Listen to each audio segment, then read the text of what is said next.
Rowdy Thiruvengadam encounter செய்யப்பட்ட சம்பவம் தொடர்பாக மேலும் ஒரு வழக்கு பதிவு செய்யப்பட்டிருக்கிறது. போலீசாரை தாக்கி திருவேங்கடம் தப்பி சென்ற சம்பவத்தில் மாதவரம் போலீசார் இந்த வழக்கு பதிவு செய்திருக்கிறார்கள். முழு விவரங்களோடு இணைகிறார் நமது செய்தியாளர் சாலமன். வணக்கம் சாலமன். புழல் போலீசார் ஏற்கனவே இந்த என்கவுண்டர் தொடர்பாக வழக்கு பதிவு செய்திருந்த நிலையில் தற்போது மாதவரம் போலீசாரால் இந்த வழக்கு பதிவு செய்யப்பட்டிருக்கிறது. என்ன பிரிவுகளின் கீழ் வழக்கு பதிவு செய்யப்பட்டிருக்கிறது? முழு விவரங்கள் என்ன? ஆம்ஸ்டாங் கொலை செய்யப்பட்ட விவகாரத்துல கைது செய்யப்பட்ட 11 நபர்களை 5 நாட்கள் காவலில் எடுத்து போலீசார் தீவிர விசாரணை மேற்கொண்டு வருகின்றனர். குறிப்பாக 4வது நாட்களாக இன்று விசாரணை மேற்கொள்ளப்பட்டு வந்த நிலையில இன்று அதிகாலை திருவேங்கடம், அதில் முக்கிய நபரான திருவேங்கடம் என்பவர் ஆயுதங்கள் மறைத்து வைத்திருப்பதாக போலீசாரிடம் தகவல் தெரிவித்ததால் அவரை மாதவரம் பகுதிக்கு அழைத்து சென்ற போது அவர் அங்கிருந்து தப்பிச் செல்ல முயன்று அங்கிருந்து மறைத்து வைத்திருந்த நாட்டு துப்பாக்கியை எடுத்து சுடும்போது அதை தற்காப்புக்காக அங்க இருக்கக்கூடிய காவல் ஆய்வாளர் புகாரி அவர்கள் திருப்பி சுட்டதுல என்கவுண்டர் செய்து அவர் சம்பவ இடத்திலேயே உயிரிழந்தார். இந்த சம்பவம் தொடர்பாக தற்போது போலீசார் மாதவரம் மற்றும் புழல் போலீசார் வழக்கு பதிவு செய்து விசாரணை மேற்கொண்டு வந்த நிலையில ஏற்கனவே புழல் போலீசார் இது தொடர்பாக 6 பிரிவின் கீழே வழக்கு பதிவு செய்தனர். அதாவது ஆயுதம் பயன்படுத்துதல், தாக்க முற்படுதல், ஆபாசமாக பேசுதல் உள்ளிட்ட 6 பிரிவின் கீழே இந்த என்கவுண்டர் சம்பவம் தொடர்பாக வழக்கு பதிவு செய்து விசாரணை மேற்கொண்டு வரும் நிலையில தற்போது மேலும் ஒரு வழக்கு பதிவை மாதவரம் போலீசார் வழக்கு பதிவு செய்தனர்.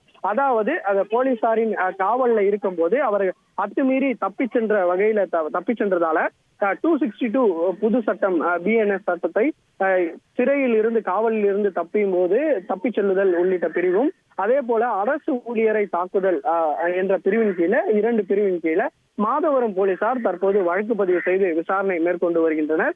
இந்த என்கவுண்டர் சம்பவம் தொடர்பாக உயிரிழந்த திருவேங்கடத்தின் உடலானது ஸ்டான்லி அரசு மருத்துவமனையில பிரேத பரிசோதனைக்காக வைக்கப்பட்டுள்ளது.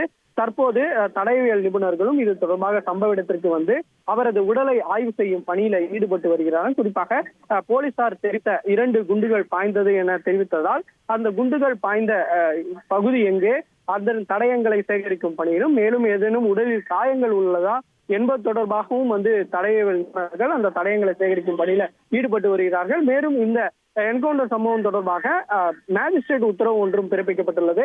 அதாவது மேஜிஸ்ட்ரேட் தீபா அந்த சம்பவ இடம் மற்றும் ஸ்டான்லி அரசு மருத்துவமனையில் வைக்கப்பட்டுள்ள இடத்திற்கு இந்த அவர்கள் போலீசாரின் விளக்கம் சரியானதையா என்பது தொடர்பான விளக்கத்தை கேட்டு பெற்று பிரேத பரிசோதனையும் அவரது முன்னிலையிலேயே நடைபெற உள்ளது.